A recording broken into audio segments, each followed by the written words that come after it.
Hello students, welcome to Beyond Teachings. I Suman Shankar, your physics teacher.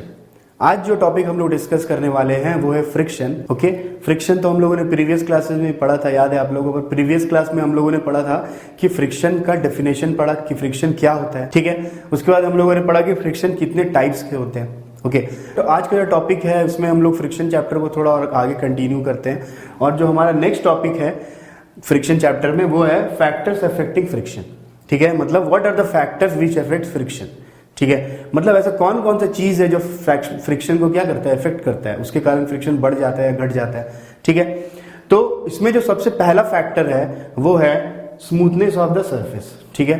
मतलब smoothness of surface बोलने का मतलब ये है कि सरफेस जितना ज्यादा स्मूथ होगा, ठीक है, सरफेस जितना ज्यादा स्मूथ होगा फ्रिक्शन क्या होगा उतना ही कम लगेगा, ठीक है। हम लोगों ने देखा होगा कि कभी कभी बहुत स्मूथ सरफेस होता है तो हम लोग क्या होता है उसमें चलने में या फिर उसमें गाड़ी चलाने में या फिर उसमें मतलब हम लोगों को थोड़ा प्रॉब्लम होता है, ठीक है।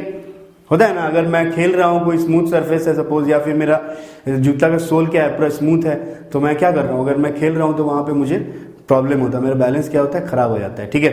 तो जो सबसे पहला चीज जो फैक्टर है वो स्मूथनेस ऑफ सरफेस पे डिपेंड करता है। तो इसको समझाने के लिए एक बहुत ही सिंपल और बहुत ही अच्छा सा एग्जांपल है, आप लोगों के बुक में भी दिया हुआ है कि देखो ये दो लड़के क्या कर रहे हैं कि एक बैटरी लेके यहां से इसको स्लाइड करवा रहे हैं, और स्लाइड करवाने के बाद एक टेबल का सरफेस है, ठीक है, उस टेबल के सरफेस को स्लाइड करा रहे हैं। और जब क्या देख रहे हैं कि टेबल का जो सरफेस है वो क्या है, बहुत स्मूथ है, ठीक है, स्मूथ सरफेस है। इसीलिए जब ये इसको यहाँ से रोल होकर यहाँ पे स्लाइड होकर आ रहा है तो ये इतने यहाँ पर आके रुक रहा है बैटरी, ठीक है। क्या हो रहा है कि बैटरी वहां पर जाके रुक रहा है।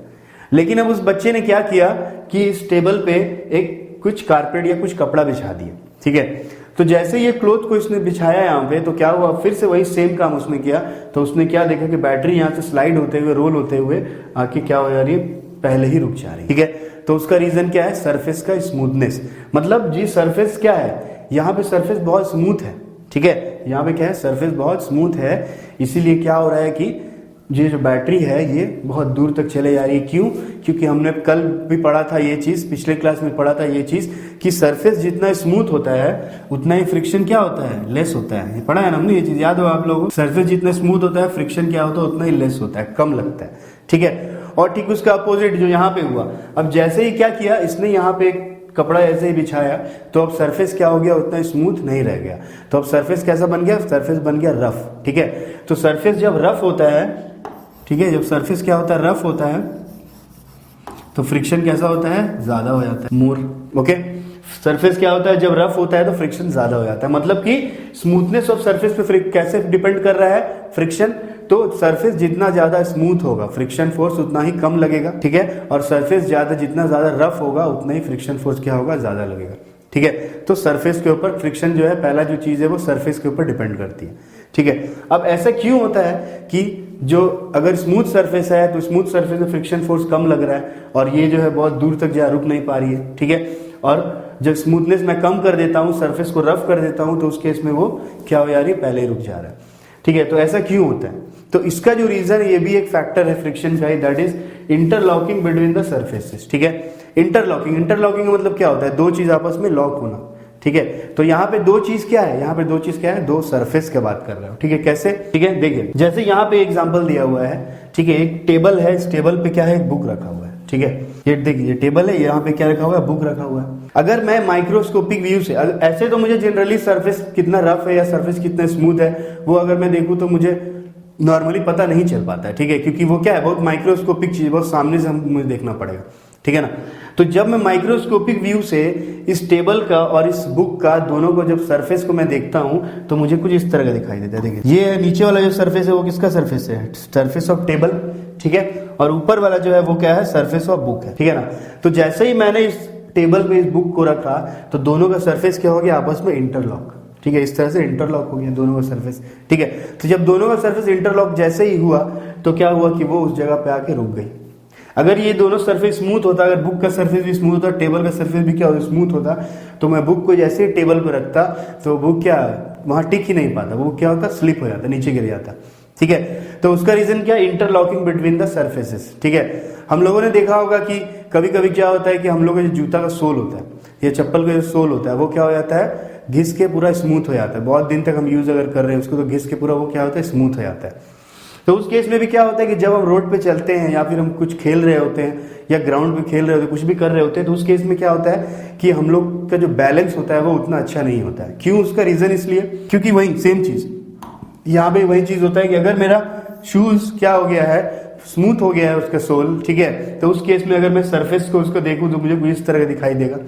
और जो ग्राउंड जहां पे हम खेल रहे हैं उसका सरफेस कैसा है, इस टाइप का है। तो अब क्या होगा कि जैसे ही मेरा जूता शूज इस ग्राउंड पे पड़ेगा तो वहां पे इंटरलॉकिंग क्या होगा, नहीं हो पाए, क्योंकि ये इस तरह का स्मूथ है और ये ऐसा है, तो वो इंटरलॉक कैसे कर पाए एक दूसरे के ऊपर। तो इंटरलॉकिंग जब वो नहीं कर पाएगा तो उस केस में क्या होगा कि यहाँ पे फ्रिक्शन क्या हो जाएगा, बहुत कम हो जाएगा, ठीक है। और जब फ्रिक्शन बहुत कम हो जाएगा तो उस केस में क्या होगा, मेरा बैलेंस क्या हो जाएगा, खराब हो जाएगा, ठीक है। ऐसे एग्जाम्पल हम लोगों ने देखा होगा टायर के केस में भी। टायर्स, जब टायर्स क्या हो जाते हैं, बहुत पुराने हो जाते हैं, तो कैसे हो, पूरे स्मूथ हो जाते हैं, ठीक है ना, स्मूथ हो जाते हैं ना। तो उस केस में भी क्या होता है कि टायर का सरफेस क्या होता है, स्मूथ होता है, और जो रोड का सरफेस जहां पे मैं चला रहा हूं, उसको ड्राइव कर रहा हूं, वो कैसा होता है, थोड़ा रफ होता है। तो उस केस में भी क्या होता है, इंटरलॉकिंग नहीं हो पाती है। तो जब इंटरलॉकिंग नहीं हो पाती है तो क्या होता है कि जैसे मैं ब्रेक अप्लाई करता हूं अपने व्हीकल का, तो वो ब्रेक क्या होता है, उसको रुकने में बहुत प्रॉब्लम होता है, क्योंकि वहां पे सरफेस कैसा हो गया, फ्रिक्शनलेस टाइप का, स्मूथ हो गया है, वहां पे इंटरलॉकिंग नहीं हो पा रहा है। समझ में आई बात। तो जो फैक्टर्स हैं जो फ्रिक्शन को अफेक्ट करते हैं, उसमें तुम्हारा सबसे पहले है सरफेस कितना स्मूथ है, ठीक है। सरफेस जितना ज्यादा स्मूथ होगा फ्रिक्शन फोर्स उतना ही कम लगेगा, सरफेस जितना ज्यादा रफ होगा फ्रिक्शन फोर्स उतना ही ज्यादा लगेगा। ये तो पहले ही मैंने आप लोगों को बताया। फिर दूसरा चीज जो डिपेंड करता है वो भी इसी से रिलेटेड है, स्मूथनेस ऑफ सरफेस से, क्या, interlocking between the surfaces. Interlocking जितना अच्छे से होगा, ठीक है, फ्रिक्शन फोर्स क्या होगा, उतना ही ज्यादा लगेगा, चीजें उतनी आसानी से बैलेंस होगी, किसी चीज को रोकने में हमें क्या होगा, प्रॉब्लम उतना ज्यादा नहीं होगा, ठीक है। चलने में, दौड़ने में आराम से हम क्या कर पाते हैं, चल दौड़ पाएंगे, ठीक है। लेकिन वही इंटरलॉकिंग अगर अच्छे से नहीं होगा तो हमें हर चीज में प्रॉब्लम, ब्रेक मारने में प्रॉब्लम होगा, चलने में भी प्रॉब्लम होगा, खेलने में भी प्रॉब्लम होगा, ठीक है। तो दो फैक्टर पे जो होता है फ्रिक्शन डिपेंड करता है, याद रखिएगा, one is smoothness of surface और दूसरा इंटरलॉकिंग बिटवीन द सरफेसेस, ठीक है, ठीक है। उसके बाद यहाँ पे हम लोग नेक्स्ट टॉपिक में आते हैं, friction is a necessary evil, ठीक है। नेक्स्ट टॉपिक जो है वो है friction is a necessary evil. यहाँ पे देखिए, यहाँ पे वो फ्रिक्शन को नेसेसरी ही बता रहा है, ओके, और साथ ही साथ उसको बुरा भी बोल रहा है एविल है वो। तो कैसे, तो कभी कभी क्या होता है, some time friction is necessary for us, ठीक है, कभी कभी फ्रिक्शन हमारे लिए बहुत जरूरी होता है। कभी कभी क्या, अगर मैं देखूं तो जनरल लाइफ में फ्रिक्शन बहुत जरूरी है, बिना फ्रिक्शन में कुछ भी नहीं हो सकता है, ठीक है। अगर मैं यहाँ पे खड़ा हूं और यहाँ पे खड़ा हो पा रहा हूँ बिना स्लिप हुए या बिना फिसले हुए, तो उसका रीजन क्या है, सिर्फ फ्रिक्शन है। और अगर मैं इस व्हाइट बोर्ड पे कुछ लिख पा रहा हूँ तो उसका रीजन भी क्या है, फ्रिक्शन, ठीक है। क्योंकि अगर ये फ्रिक्शन लेस होता तो उस केस में क्या होता, मैं इसको जो लिख रहा हूं उसको मैं रोक नहीं पाता, समझ में आ रही बात। तो ये क्या होता, वहां पे ये लिखाते आता है इस तरह। तो मैं किसी भी चीज को अगर राइट कर रहा हूं, लिख रहा हूं, तो और लिखने के बाद मैं अगर रुक रहा हूं तो इसका मतलब ड्यू टू फ्रिक्शन, मैं लिख भी पा रहा हूं तो फ्रिक्शन के कारण नहीं लिख पा रहा हूं कोई चीज को, ठीक है। तो हर जगह फ्रिक्शन क्या है, नेसेसरी है, समझ में आई बात। किसी भी चीज को मैं अपने हाथ में होल्ड कर रहा हूं, कोई ग्लास हो गया, कोई कप हो गया, एनीथिंग, अभी पेन को मैंने ऐसे रखा हुआ होल्ड करके, तो अगर मेरा हाथ जो है फ्रिक्शन लेस अगर होता, ठीक है, तो क्या होता कि वो यहाँ से स्लिप हो जाता, समझ में आया बात। तो फ्रिक्शन क्या है, बहुत नेसेसरी होता है। उसमें कुछ नेसेसिटीज है, जैसे कि किसी भी चीज में क्या करने के लिए, फायर के लिए, आग जलाने के लिए। आग जलाना तो हम जानते हैं आज के डेट में कितना इंपॉर्टेंट है, ठीक है ना। तो उसके लिए भी क्या है जरूरी, उसके लिए भी क्या होता है, फ्रिक्शन। अगर मैं मैच बॉक्स में जैसे ही मैच स्टिक को रगड़ता हूँ, रगड़ने से क्या होता है, वहां पे क्या होता है, दो सरफेस आपस में टकराते हैं, वहां फ्रिक्शन होता है, और फ्रिक्शन के कारण क्या होता है, फायर लगता है, समझ में आया बात, फायर प्रोड्यूस होता है, ठीक है। अब यहाँ पे क्या है, नेक्स्ट जो तुम्हारा एडवांटेज है आप लोगों का वो है, enable us to walk brakes of vehicle and transfer one energy into another, ठीक है। क्या होता है कि फ्रिक्शन के कारण ही हम लोग क्या कर पाते हैं, चल पाते हैं, ठीक है, वॉक कर पाते हैं, ठीक है ना। अगर फ्रिक्शन लेस होता सरफेस तो हम वॉक नहीं कर पाते, हम क्या होता, फिसल जाते हैं, ठीक है। या फिर हमारे जो व्हीकल्स है, ठीक है, ब्रेक लगाते हैं हम व्हीकल में, ब्रेक मारते हैं व्हीकल में, तो क्या होता है कि ड्यू टू फ्रिक्शन जो मेरा सरफेस है वो कैसा है, पूरा स्मूथ नहीं है, उसमें क्या है, फ्रिक्शन फोर्स लग रहा है सरफेस में, ठीक है। तो उस केस में क्या होता है कि मेरी गाड़ी क्या होती है, रुक जाती है, ठीक है। अगर क्या होता, सरफेस स्मूथ होता, पूरा स्मूथ होता, फ्रिक्शन नहीं होता, तो हम क्या कर पाते, उस व्हीकल को कभी रोक नहीं पाते, ठीक है ना। या फिर हम खुद जो वॉक करते हैं वो हम क्या करते हैं, वॉक नहीं कर पाते, या हमारे साइकिल का या मेरे बाइक का या हमारे कार का क्या होता, ब्रेक नहीं लग पाता, ठीक है। तो ये फ्रिक्शन का क्या हुआ, एडवांटेज दूसरा। तो थर्ड एडवांटेज है इसका, फ्रिक्शन क्या करता है, एक एनर्जी को दूसरे एनर्जी में क्या करता है, ट्रांसफर करता है। ठीक है, फ्रिक्शन क्या करता है, एक एनर्जी को दूसरे एनर्जी में ट्रांसफर करता है। कैसे, जैसे यहाँ पे मैंने क्या किया, मैकेनिकल एनर्जी का यूज किया, मतलब मैंने अपने बॉडी का जो मस्कुलर एनर्जी जिसको बोलते हैं उसको यूज करके मैंने क्या किया कि मैच स्टिक को जलाया। जब जलाया मैच स्टिक को, जैसे ही जलाया तो मैच स्टिक उसमें रब हुआ और वो क्या हुआ, जो मेरा मैकेनिकल फोर्स था या जो मेरा मैकेनिकल एनर्जी था वो क्या हुआ, हीट एनर्जी में कन्वर्ट हो गया। ठीक है ना, हीट एनर्जी में कन्वर्ट हो गया तो क्या हुआ, यहाँ पे फायर प्रोड्यूस हुआ। समझ में आया बात। तो फ्रिक्शन जो होता है उसका बहुत सारे एडवांटेज और भी है। ठीक है, तो आप लोगों ने, मैं यहाँ पे लिख दिया हूँ, उसके अलावा भी आप लोगों ने देखा होगा अपना जनरल लाइफ में, आप लोगों ने इसको फील किया होगा। ठीक है, फ्रिक्शन का एडवांटेज क्या क्या होता है। जैसे किसी चीज को मुझे पुश करके एक जगह दूसरी जगह लेके जाना है, ठीक है, तो उसके कारण क्या होता है, अगर फ्रिक्शन लेस सरफेस है, ठीक है ना, फ्रिक्शन लेस सरफेस है, कम फ्रिक्शन है, तो मैं उसे आसानी से पुश कर सकता हूँ। ठीक है ना, अगर फ्रिक्शन सरफेस कैसा है, बहुत ज्यादा रफ है, तो मुझे पुश करने में क्या होगा, प्रॉब्लम होगा।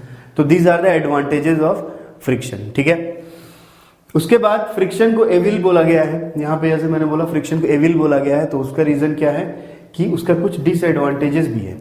ठीक है, क्या डिसएडवांटेजेस है, तो सबसे पहला यहाँ पे देखिए, सबसे पहला एडवांटेज में क्या बोल रहा है, इनेबल अस टू वॉक। लेकिन कभी कभी क्या होता है कि हम अच्छे से वॉक नहीं कर पाते, अच्छे से हम रनिंग नहीं, दौड़ नहीं पाते हैं। उसका रीजन क्या होता है कि स्मूथ सरफेस ऑफ शूज।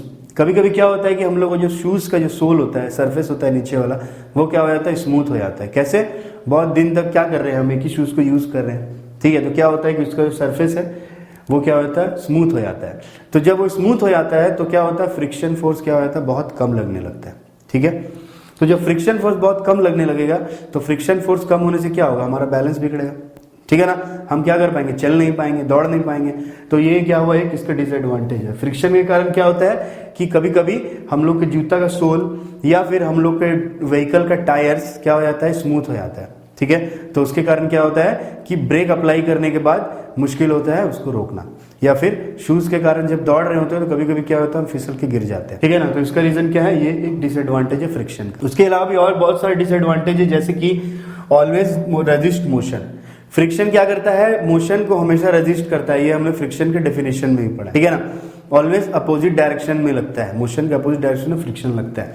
तो कभी कभी क्या होता है कि हमें किसी भी चीज को, अगर बहुत हेवी चीज है, बहुत भारी चीज है, उसे एक जगह दूसरी जगह लेके जाना होता है, तो क्या होता है कि हमें बहुत मुश्किल का सामना करना पड़ता है। क्यों, क्योंकि वहां पे फ्रिक्शन ने क्या किया, उसके सरफेस को क्या किया, रेजिस्ट किया, और उसको आगे बढ़ने से वो रोक रहा है। बहुत सपोज हेवी बॉक्स है इस तरह से, ठीक है, और सरफेस भी कैसा है, इस तरह का ऊबड़ खाबड़ सरफेस है। अब मुझे क्या करना है कि इसको यहाँ से फोर्स लगा के उधर ढकेलना है। तो क्या होगा कि यहाँ पे मुझे बहुत प्रॉब्लम होगी ना, क्योंकि यहाँ पे क्या हो रहा है, फ्रिक्शन मोशन को रेजिस्ट कर रहा है। ठीक है ना, क्योंकि ये आगे जाना चाह रहा है, लेकिन इसका सरफेस के कारण क्या हो रहा है कि ये फोर्स जो लगा रहा है, फ्रिक्शन फोर्स, वो क्या हो रहा है, ज्यादा हो रहा है। तो मैंने ये भी बताया था कि अप्लाई फोर्स जो होता है किसी भी चीज को आगे बढ़ाने के लिए, अप्लाई फोर्स क्या होना चाहिए, फ्रिक्शन फोर्स से ज्यादा होना चाहिए। लेकिन यहाँ पे क्या हो रहा है कि फ्रिक्शन फोर्स जो है अप्लाई फोर्स से ज्यादा है।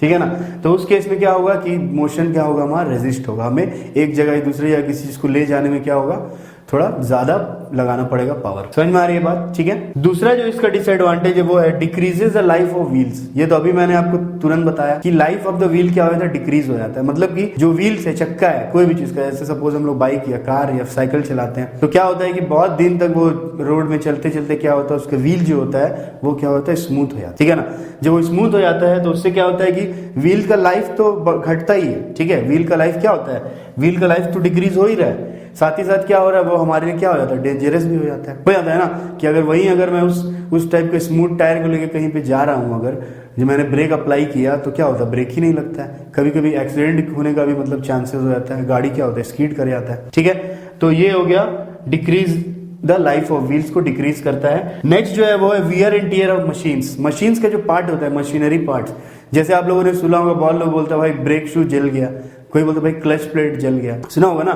ठीक है, तो उसका रीजन क्या है, उसका रीजन भी क्या है, फ्रिक्शन है। क्या होता है कि जो गाड़ी के जो पार्ट्स होते हैं वो एक दूसरे से लगातार रब होते हैं और घिसते घिसते क्या होता है कि वो खराब हो जाते हैं। ठीक है, स्मूथ हो जाते हैं, खराब हो जाते हैं। ठीक है ना, तो वो क्या है, ये क्या है, फ्रिक्शन का एक डिसएडवांटेज है। क्या करता है वो, wear and tear of machines. हम लोगों ने भी देखा होगा कि साइकिल या बाइक हमेशा क्या करना है, बोला जाता है कि सर्विसिंग कराते रहो, ऑयलिंग करते रहो। क्यों, उसका रीजन यही है कि फ्रिक्शन के कारण वो मशीन का पार्ट क्या हो रहा है, लगातार घिस रहा है, जिसके कारण वो क्या हो जाता है, कभी कभी खराब भी हो जाता है। लेकिन ऑयलिंग करने से क्या होता है, अभी आगे पढ़ेंगे, ऑयलिंग भी इसमें आ रहा है, ऑयलिंग करने से क्या फायदा होता है। ठीक है, तो ये हुए जो है वो advantage and disadvantage of friction.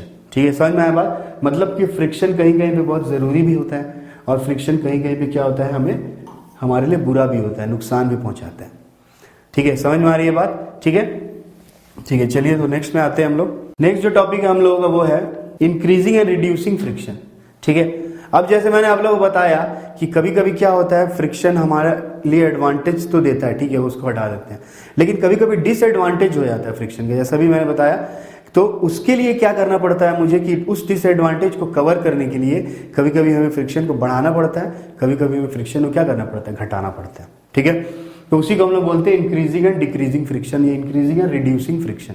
ठीक है, तो इंक्रीजिंग फ्रिक्शन का मतलब क्या होता है, सबसे पहले ये मैं बता दूं कि मैंने फर्स्ट टॉपिक में ही बताया था कि फ्रिक्शन इंक्रीज होने का मतलब सरफेस क्या होना, रफ होना। ठीक है, तो कभी कभी क्या करना पड़ता है, हमें अपने सरफेस को क्या करना पड़ता है, रफ बनाना पड़ता है, मतलब उसका फ्रिक्शन को क्या करना पड़ता है, इंक्रीज करना पड़ता है। तो हम लोग कैसे इंक्रीज करते हैं फ्रिक्शन को? तो जो शूज होते हैं, शूज जब हम लोग मार्केट से खरीदते हैं उसमें ग्रूव्स देखे होंगे आप लोग। ग्रूव्स का मतलब होता है कि शूज के नीचे में जो पैचेस बने हुए होते हैं, जो खांचा बना हुआ होता है, उसको हम लोग बोलते हैं ग्रूव्स। ठीक है, उसको बोलते हैं ग्रूव्स। तो ग्रूव्स का काम क्या होता है, वो क्या करता है, फ्रिक्शन को इंक्रीज करता है। ठीक है, अगर वो ग्रूव्स नहीं होते, प्लेन सरफेस होता, अगर मेरा जूते जो सोल है वो प्लेन सरफेस होता, तो क्या होता कि हम कहीं चलने में प्रॉब्लम होता, हमें दौड़ने में कुछ खेल नहीं पाते, फिसल जाते, बैलेंस नहीं बनता। ठीक है, तो उसके कारण हमें क्या करना पड़ता है, फ्रिक्शन को इंक्रीज करना पड़ता है। और इंक्रीज हम लोग कैसे करते हैं, ग्रूव्स बना करते हैं। सेम केस किसके साथ होता है, सेम केस टायर्स के साथ भी होता है। टायर्स में लोग ट्रेड्स बनाते हैं, ट्रेड्स इसको बोलते हैं ट्रेड्स। ठीक है, टायर में हम लोग क्या करते हैं, ट्रेड्स बनाते हैं, जिसके कारण क्या होता है कि उसका जो टायर का जो बैलेंस होता है वो क्या रहता है, बना रहता है। ठीक है, इंटरलॉकिंग याद रखना, इंटरलॉकिंग अच्छे से होगा तो बैलेंस अच्छे से बने रहेगा। ठीक है, तो यहाँ पे क्या होता है, इंक्रीज करते हैं हम लोग फ्रिक्शन। इसके अलावा बहुत सारे एग्जाम्पल आप लोगों ने देखा होगा, जैसे कि एथलीट जो होता है या फिर स्पोर्ट्समैन जो होते हैं या फुटबॉलर, क्रिकेटर, ठीक है, या हॉकी प्लेयर्स, कोई भी, वो लोग क्या करते हैं, उनका जो शूज होता है उसमें स्पाइक्स बना हुआ होता है, छोटा छोटा कांटा होता है, स्पाइक्स बोलते हैं उसको। तो स्पाइक्स का यूज क्या होता है, वो स्पाइक्स का यूज होता है कि इंटरलॉकिंग बना के रखना ग्राउंड के सरफेस के साथ। तो इसीलिए जब भी वो लोग स्पोर्ट्समैन जब ग्राउंड में दौड़ता है या खेलता है तो उसका क्या होता है, बैलेंस जो है वो बना रहता है। ठीक है, समझ में आ रही बात? उसका बैलेंस क्या रहता है, बना हुआ रहता है, और क्या होता है, वो फिसलता नहीं है, वो आसानी से कंफर्टेबली क्या दौड़ पाता है, सारा कुछ चीज कर पाता है। ठीक है, उसके अलावा जो आप लोगों ने कबड्डी का मैच देखा ही होगा, कबड्डी के प्लेयर क्या करते हैं कि जब भी मतलब कि मैच शुरू होने के पहले अपना जो हैंड्स है उसको, उसमें मिट्टी, सॉइल को क्या करते हैं, रब करते हैं ना, कुश्ती वाले प्लेयर भी करते हैं ये चीज। तो क्यों करते हैं ऐसा, क्योंकि अपोनेंट पे वो अपना ग्रिप बना के रखें, अपोनेंट का जो बॉडी का सरफेस है और उनका जो हाथ का सरफेस है, उनके बीच में क्या हो, इंटरलॉकिंग जो होता है अच्छे से हो पाए, और जिसके कारण वो क्या करे, उस पर होल्ड बना के रखे। ठीक है, तो इंक्रीजिंग फ्रिक्शन इसको हम लोग बोलते हैं। तो इंक्रीजिंग फ्रिक्शन हमें जरूरी है, कभी कभी क्या हमें फ्रिक्शन को हमेशा इंक्रीज करना ही पड़ता है। जैसे कि शूज के केस में, अगर शूज का में ग्रूव्स नहीं होगा तो बैलेंस नहीं होगा, टायर में ट्रेड्स नहीं होगा तो क्या होगा, वो रुकेगा ही नहीं, स्लिप कर जाएगा। ठीक है, तो ये बात हुई इंक्रीजिंग फ्रिक्शन की। हमें कभी कभी फ्रिक्शन को क्या करना पड़ता है, इंक्रीज करना पड़ता है। समटाइम्स कभी कभी हमें क्या करना पड़ता है, फ्रिक्शन को डिक्रीज भी करना पड़ता है। ठीक है, क्या करना पड़ता है, कभी कभी फ्रिक्शन को रिड्यूस करना पड़ता है, कम करना पड़ता है। कहीं कहीं फ्रिक्शन बहुत ज्यादा हो गया, सरफेस बहुत ज्यादा उबड़ खाबड़ हो गया, तो उसे मुझे प्लेन बनाना पड़ता है। जैसे फॉर एग्जांपल कैरम का एग्जांपल इसमें सबसे अच्छा एग्जांपल है। कैरम बोर्ड सब लोग खेले होंगे। ठीक है, कैरम बोर्ड में क्या होता है कि कभी कभी जब बहुत दिन के बाद मन किया भाई चलो कैरम खेल लेते हैं आज, तो निकाला कैरम, मैंने देखा कि पूरा उसका जो सरफेस है पूरा रुखड़ा हो गया, उबड़ खाबड़, थोड़ा स्मूथनेस अब उसमें नहीं रहा, रफ टाइप का लग रहा है थोड़ा। तो मैंने स्ट्राइकर लिया, जैसे ही मारा तो उतना अच्छे से वो नहीं जा रहा है, स्ट्राइकर उतने अच्छे से काम नहीं कर रहा है। तो मैंने क्या किया, उसके ऊपर पाउडर डाल दिया। देखा ना आप लोगों ने, बोरिक पाउडर जिसको बोलते हैं, उसको मैंने डाल दिया इसके ऊपर। अब क्या हो गया, इसका सरफेस क्या हो गया, स्मूथ हो गया। तो मुझे इसको खेलने में क्या हुआ, आसानी हुआ। स्ट्राइक किया तो आराम से सारा कुछ हो रहा है। समझ में आ रहा है बात? ठीक है, तो इसको हम लोग बोलते हैं रिड्यूसिंग फ्रिक्शन। यहाँ पे मुझे फ्रिक्शन को रिड्यूस करने का जरूरत पड़ा। ठीक है, उसके अलावा एक और एग्जाम्पल है जिसको हम लोग बोलते हैं लुब्रिकेंट। ठीक है, लुब्रिकेंट का मतलब क्या होता है, लुब्रिकेंट का मतलब होता है पेट्रोल नहीं, लुब्रिकेंट का मतलब होता है मोबिल्स। आप लोगों ने सुना होगा मोबिल का नाम। क्या होता है, हम लोग अपने व्हीकल में क्या करते हैं, मोबिल डालना पड़ता है हमेशा। तो वो मोबिल क्या करता है, फ्रिक्शन को रिड्यूस करता है। मतलब कि अगर दो मशीन्स हैं, इस तरह से दो पार्ट्स हैं, ठीक है, दो पार्ट्स इस तरह से क्या हो रहे हैं, आपस में रब हो रहे हैं। ठीक है ना, कोई भी मतलब कि कोई भी व्हीकल का मशीन है तो वो क्या हो रहा है, दो पार्ट्स आपस में लगातार रब हो रहे हैं। तो रब होने के कारण अभी मैंने बताया कि एविल फ्रिक्शन को बताया ना कि वो उसके लिए बुराई क्या है उसमें कि जब दो चीज रब होते हैं लगातार तो उसका सरफेस क्या होता है, वियर एंड टियर हो जाता है, खराब हो जाता है। तो इसीलिए हम क्या करते हैं, उसमें हम लोग उसके बीच में हम लोग ऑयलिंग करते हैं, ठीक है, क्या करते हैं, ऑयल डालते हैं, मोबिल डालते हैं या कोई दूसरा लुब्रिकेंट डालते हैं, ठीक है। तो उससे क्या होता है, उससे ये होता है कि अगर मान लो कि एक मशीन का सरफेस ये है, ठीक है, और एक दूसरा मशीन का सरफेस ये इस तरह से, तो अब ये दोनों क्या हो रहे हैं, आपस में रब हो रहे हैं, लगातार रब हो रहे हैं दोनों आपस में। लेकिन अब मैंने क्या किया, उसके बीच में एक लुब्रिकेंट डाल दिया। देखिए ये लुब्रिकेंट है, इसके बीच में मैंने एक लुब्रिकेंट डाल दिया। तो लुब्रिकेंट डालने से क्या हुआ कि दोनों के सरफेस के बीच में क्या हो गया, एक तीसरा चीज आ गया। अब जब ये तीसरा चीज आ गया तो ये दोनों आपस में क्या होगा, रब नहीं करेंगे। आपस में जब रब नहीं करेंगे तो उसका क्या हो जाएगा, लाइफ क्या हो जाएगा, बढ़ जाएगा। समझ में आ रही है बात, ठीक है। तो कभी कभी क्या होता है, हमें फ्रिक्शन को इंक्रीज, कभी कभी हमें फ्रिक्शन को क्या करना पड़ता है, डिक्रीज करना पड़ता है अपने मतलब की अनुसार, मतलब क्या करना है हमें, ठीक है ना। समझ में आ रही बात। तो ये चीज है, तो इसमें है कि इंक्रीज फ्रिक्शन को इंक्रीज करने के लिए हम लोग क्या करते हैं, ग्रूव स्ट्रेट्स लगाते हैं। स्पोर्ट्समैन जो होता है वो स्पाइक्स वाला शूज यूज करते हैं, ठीक है। और फ्रिक्शन को रिड्यूस करने के लिए, जैसे कैरम बोर्ड का एग्जांपल दिया मैंने, ठीक है, कैरम बोर्ड को क्या करना पड़ता है, उसमें पाउडर डालना पड़ता है। पाउडर डालने से क्या होता है, वो कैरम का जो सरफेस है स्मूथ हो जाता है, ठीक है, और आसानी से हम लोग इसको खेल पाते हैं। ओके, उसके अलावा लुब्रिकेंट का भी मैंने एग्जांपल दिया कि लुब्रिकेंट में क्या होता है कि दो सरफेस आपस में रब होते रहते हैं लगातार मशीन्स में, तो इसीलिए हम उसमें बीच में एक ऑयल लुब्रिकेंट डाल देते हैं, जिससे क्या होता है कि दोनों सरफेस के बीच में एक लुब्रिकेंट आ जाता है और दोनों रब तो हो रहे हैं, पर किसके ऊपर रब हो रहे हैं, लुब्रिकेंट के ऊपर रब हो रहे हैं, ठीक है। इसीलिए क्या होता है, मशीन का जो लाइफ होता है वो क्या होता है, बढ़ जाता है, ठीक है। समझ में आई बात, ठीक है। तो ये बात हुई फ्रिक्शन के लिए, हमने पढ़ा आज 3 टॉपिक कवर किया फ्रिक्शन का, ठीक है, और 2 टॉपिक बचे हुए हैं। तो आई होप ये क्लास आप लोगों को पसंद आया होगा। अगर उसके बाद भी कोई डाउट या कुछ आप लोगों को ऐसा होता है, क्वेरीज कुछ होती है, तो कमेंट बॉक्स में लिखें, ठीक है। तो मिलते हैं नेक्स्ट क्लास में एक नए टॉपिक के साथ, तब तक के लिए गुड बाय, थैंक यू।